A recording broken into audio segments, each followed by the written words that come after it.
Have you ever thought toast is fine, I can live on toast or cereal, but wished you had an easier way to get healthy meals on the table? Well, tune into this week's episode where Paula shares how she went from relying on toast more often than she'd like to having the freedom to enjoy simple home cooked dinners that take about the same amount of time and effort as it takes to put bread in the toaster. Awesome. Welcome, Paula. Thank you for organizing to have a chat with me about your time with the Confident Cook Challenge and before that as well. So let's start by just can you just share with the audience like what your relationship with cooking was like way back before you discovered stone soup and discovered my work? Sure, sure. I wouldn't say I was reasonably competent, but that was when it came to actually following a recipe. So if I had a recipe, I could read it, I could follow it, and it would mostly turn out. So I was sort of competent-ish, provided I had those handrails of following a recipe.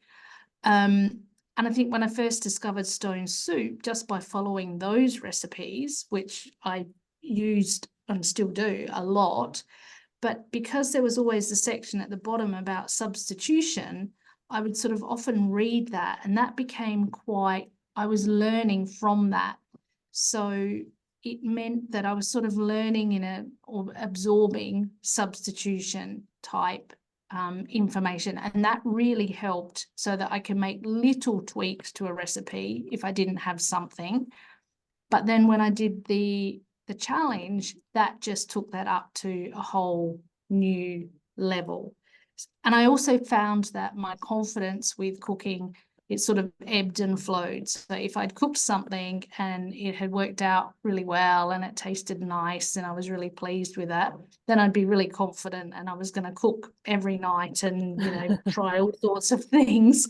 But then if I cooked something that I perhaps didn't enjoy or I was a little bit disappointed with, then that was it. I was never going to cook ever again, and it would just be toast is fine. I can live off toast.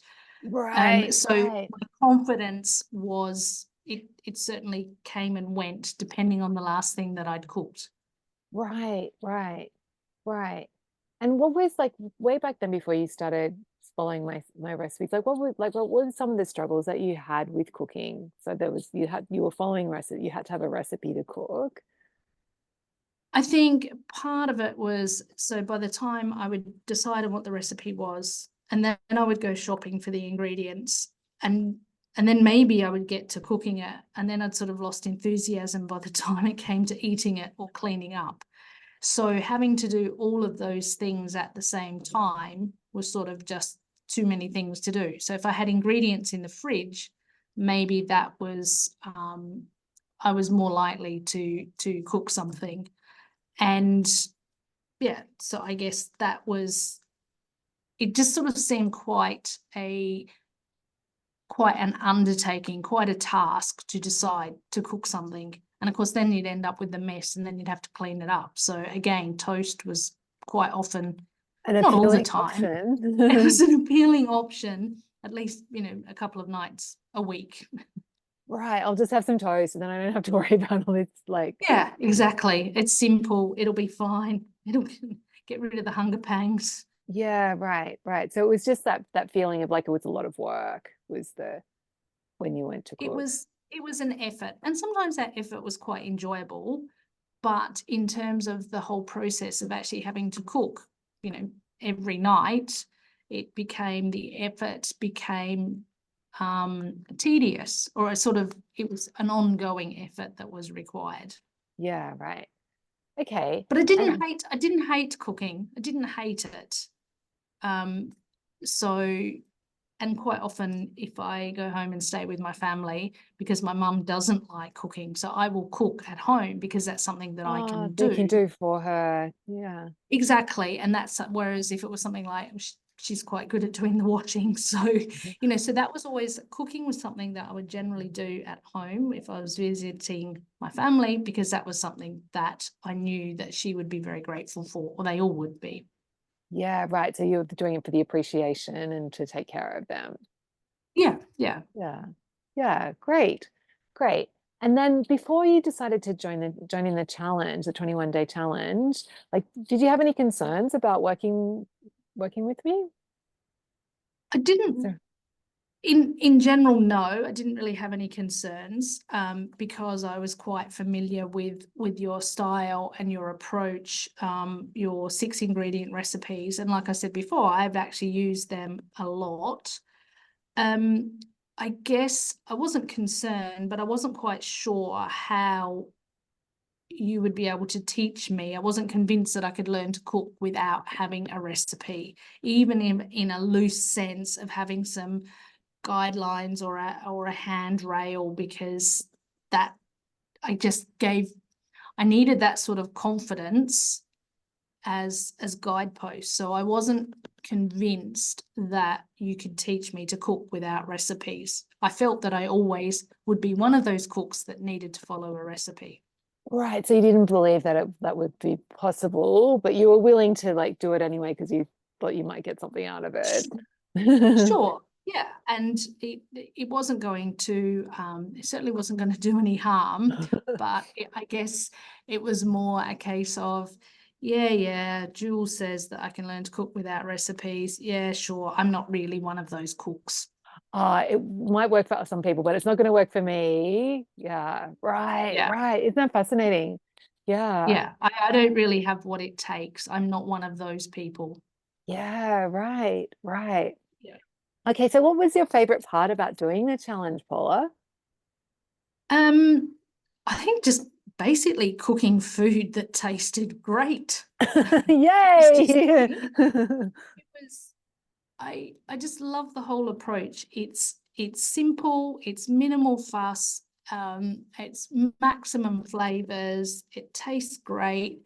So what it means now that when I go to the supermarket, I'm searching for new flavor bombs. It's like I'm researching stuff online. I've developed a new hobby, and Right, that's actually surprised me, because whilst I've always enjoyed eating nice food, and but I never considered myself a foodie as such. But I think that's changing in terms of sort of seeking out new flavors, what might combine well with what, and actually just being generally more interested in, if I'm going to buy some of the cheese, which is the really nice one that I want to buy, and being more interested in what are the sort of the good quality ingredients that might be very simple but make it taste great at the end. right. Wow, Paula. So you've like actually like developed more of a love of food from doing this. No. Yes, definitely. It's not that I've gone from hating cooking to loving cooking. It's the fact that I always had sort of an interest, but it's actually just it's emphasized that interest, and it's taken it up a notch and Right. taken it up. And the food that I eat now, before it didn't taste terrible, but now it tastes great, and I feel more confident that it will taste great. Right, right, right. So for all the listeners at home, Paula, when you thought that you couldn't cook without recipes, have you been able to do that? It's actually really easy. So it's completely changed it. So I've always reasonably enjoyed grocery shopping. So on the weekend, I would go grocery shopping and try and have food in the house. But before, I would sort of, pick some recipes and then write down what I needed and then go and shop for it, and maybe do it on the weekend so that I could cook during the week. But now it doesn't matter. I go to the supermarket, provided that I buy some veggies, or I've got a freezer full of frozen veggies, so I don't even need to buy them because I've already got them on hand. I buy some protein. It doesn't matter. I don't have to decide, will this go with what? If I feel like buying salmon, I buy salmon. If I feel like buying mince, I buy mince. I don't have to have a set plan. And so that's what I really enjoyed. And then I can just go to the fridge. I go to the fridge now and I go, okay, and I just pull some things out and I cook them. And the other part of it is those things that I pull out, because I'm cooking for one, it might be leftovers, but I can completely change up the leftovers. My leftovers taste brilliant now. Amazing. So you're not eating the same boring thing for like 3 days in a row. Like it's like every meal's different. Every meal is different. And it feels as well that I go to the fridge and I say, okay, well, this probably needs to be used up. So for example, this evening, I know that I've got zucchinis that need to be used. So I'm going to roast those with walnuts and olives. That's my new Combo, combination. yum. And I've got fresh pomegranates from the farmer's market. So try that with them as well. So I can use leftovers, I can use what needs to be used from the fridge, and it tastes great. So I'm doing it because that's a good thing to do and it's going to taste great, rather than, well, I better cook this so that I don't waste it, and it tastes okay, but I guess I haven't wasted it, so that's all right. It was worth it. Right, Yeah, right, yeah. right, right. And it sounds like there's more like when you go shopping, it's a bit more fun and a bit, and like you haven't had to like think it through and have this big prepared list anymore. So that's a lot easier. Completely. That's just shopping. I've always quite enjoyed grocery shopping, but it means that it's definitely more fun now. Far less pressure. I don't actually, provided that I've got some, basic things in my pantry, then there's less pressure to sort of get everything, because I'll be able to cook something from whatever I've got at home. Yeah. Yeah. So you have that confidence. Like I know I'll be able to pull something together. It's like no big deal. Exactly. Absolutely. Yeah. I think that's, and then like seeking sort of different things, and it almost becomes sort of a bit of a search for, oh, what else can I find on the shelf? What haven't I tried before? And I bought a jar of jalapeno peppers the other week. And I mean, I've eaten them before, but I've never ever purchased them before to use at home. So it's fun. Right. So you're exploring new ingredients and like just Yeah. trying things out. Yeah. Yeah. So good, Paula. Okay, so of all this, what do you think's been the biggest transformation for you?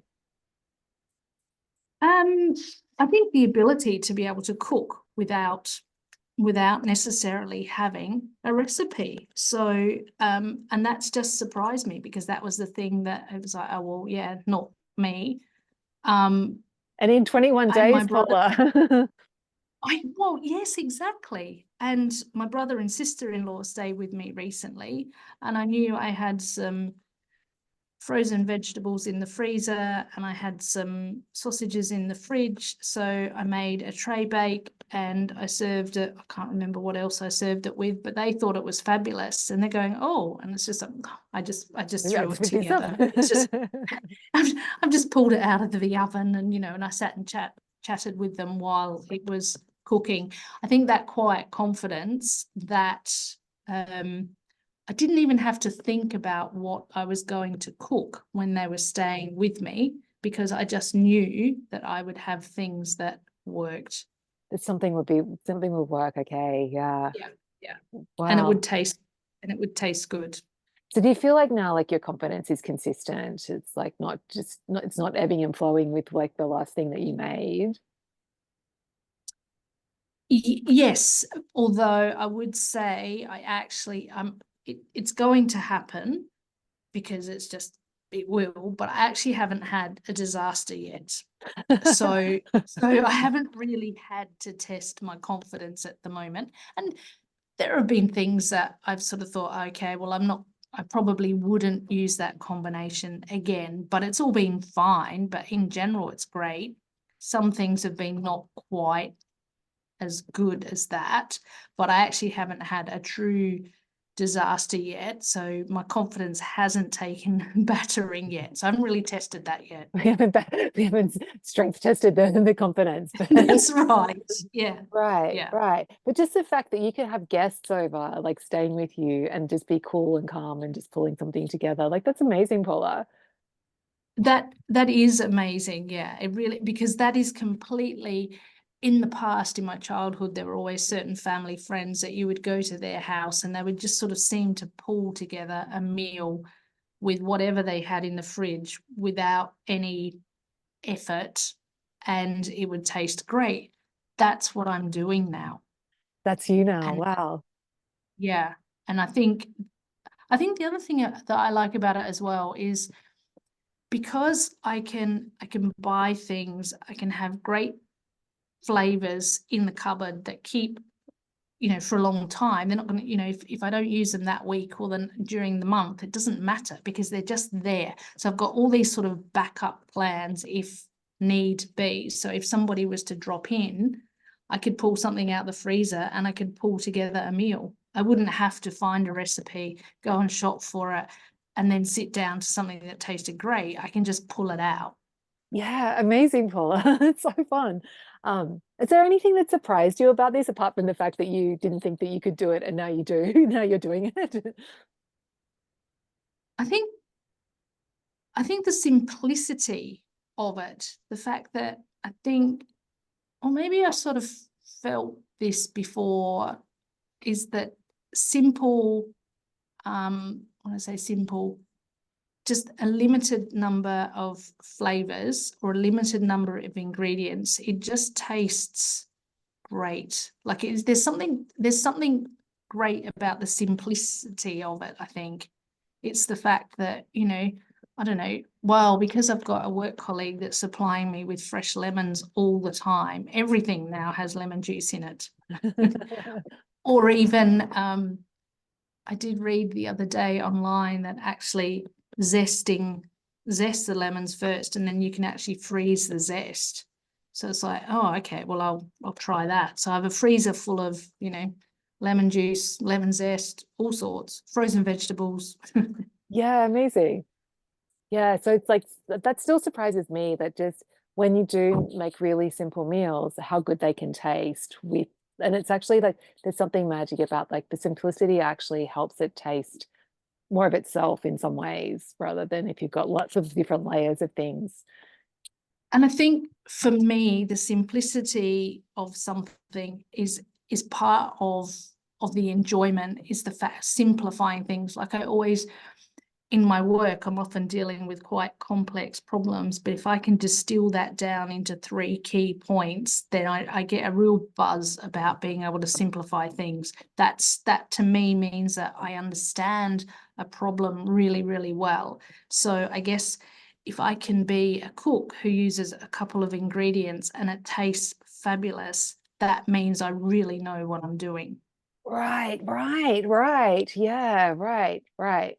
So great. And I think then that the sort of part of my own enjoyment of it is then with those very simple ingredients is getting, as fresh as possible, or the right brand, or the right Yeah, like you're investing in quality. Yeah. yes, yeah, exactly. And so that's something that I'm really quite, I guess, keen to learn more of and to develop more of, is that side of sort of knowing that if, I don't know, if I'm using, I don't know, goat's cheese, which is the nicest one to buy?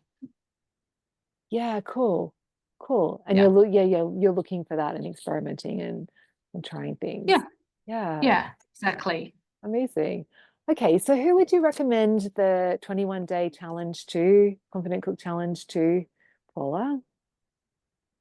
Anybody that's busy, I think if people are busy and being able to walk in the door, get some ingredients out of the fridge and cook it and have it on the table with 15, 20 minutes.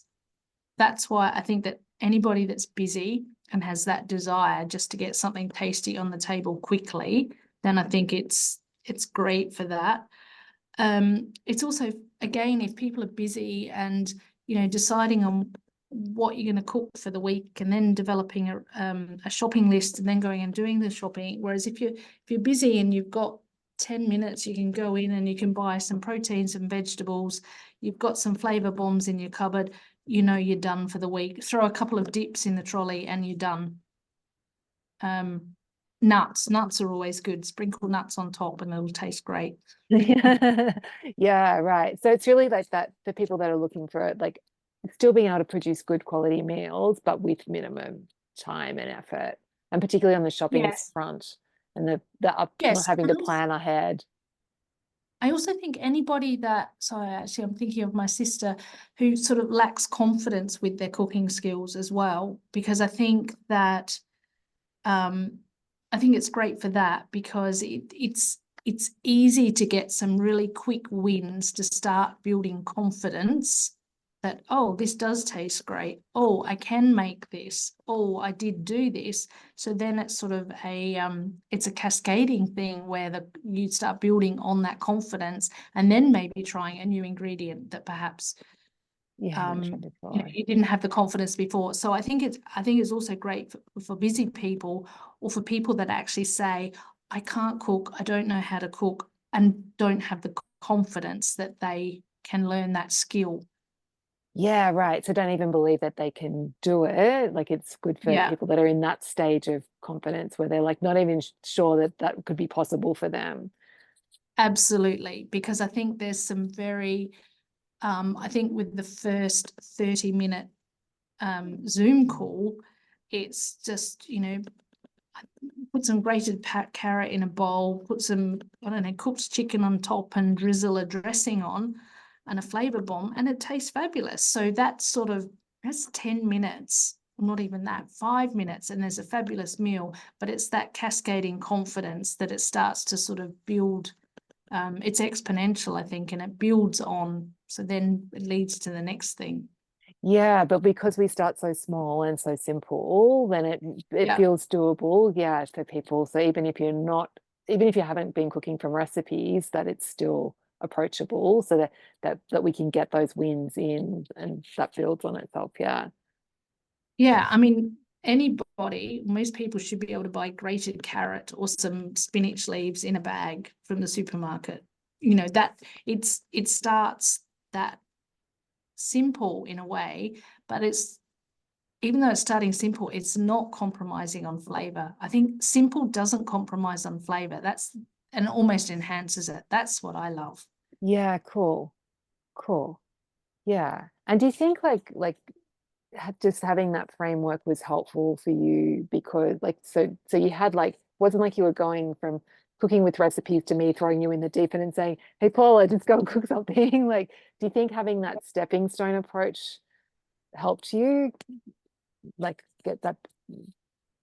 I think for me, having a framework is really helpful. So, and even now, because I still enjoy looking in recipe books and looking at simple recipes and stuff, but I look at them now in a new light. So I'm looking at them going, oh, well, here's the vegetable or the grains. Right. Oh, here's the protein. Oh, here's the sauce. Oh, here's the flavor bomb. So I look at them in a new light. And then I can also look at them and say, oh, I cooked something the other day and it was like, okay, well, I've got this and this and this ingredient, but I had olives and I had walnuts and I didn't have pomegranate. And it's like, well, it's not going to matter because I've already got 2 flavor bombs because I can recognize the parts of the recipe. So it's like, well, it's not going to matter whether or not I have the third one. It's fine. And so I think it's being able to break it down into the component parts. I find that's really appealing. And so then I can change one component. So it's like having a method and knowing why things work. I enjoy to know, for me, it's important not for things to work or taste good, but to know why they taste good and what the Yeah, so component. then you can know you can replicate it because you've got that understanding. It's not just a fluke.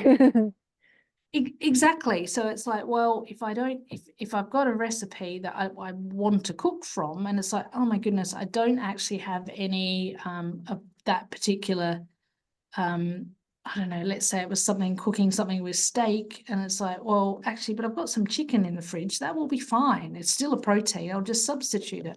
Or I don't have either, but I've got a can of chickpeas, that'll be fine. Yeah, cool. So great. Hey.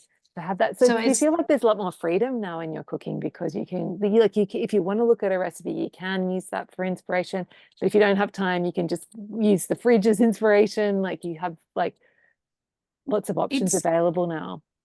complete freedom, and it means that I also read recipes or look at recipes in a slightly different light now as well, and I don't feel that I need to be a slave to them, whereas before I would follow them, you know, line by line by line. Whereas I can substitute things in and out. I was looking at some roast cauliflower the other day and I went, oh, that'd be really nice with, I don't know, cumin or something. And one, you know, 2 months ago, I probably wouldn't have had that confidence. I would have gone, oh yeah, but I bet that will taste terrible. I'll have to throw it in the bin. Right. So have you noticed the mindset change as well, how that's percolated through? I think so, yes. And that also then is it the extra part is that everything has been tasting good. So it's the mindset's been changing, the confidence is changing, the confidence leads the mindset, leads to the results, leads to, yeah, Yeah, that exactly. So feeling of, it spirals, but in a good way. yeah, amazing, amazing. Great, Paul. It's so good to hear. I'm so happy to hear this. Is there anything you wanted to say to anyone listening before we wrap up? I would say for the 21-day challenge, just do it. It's fun. There's nothing to lose. It's simple. It really doesn't take up much time. And it's actually going to save you time because everything that you prepare is just going to taste so much better. And go for it. Great, That would be amazing. nice. Yeah. So your next step is to, if you want to find out the exact life-changing, confidence-boosting framework that I taught to Paula, join me for my free live on Zoom cooking demo. So it's called the 4-Minute Healthy Dinner. And seriously, it will be the easiest and most fun live cooking class you'll ever attend. So to save your seat, just go to thestonesoup.com/demo, DEMO, or check out the link in the show notes. It's going to be super fun. And I'll show you literally live demonstration how you can pull together healthy meals packed with protein and veggies in literally 4 minutes. And you'll be able to time me without having to chop or prep a single thing. So to save your seat, go to go to thestonesoup.com/demo or check out the link in the show notes. I'm really looking forward to seeing you in one of my live classes.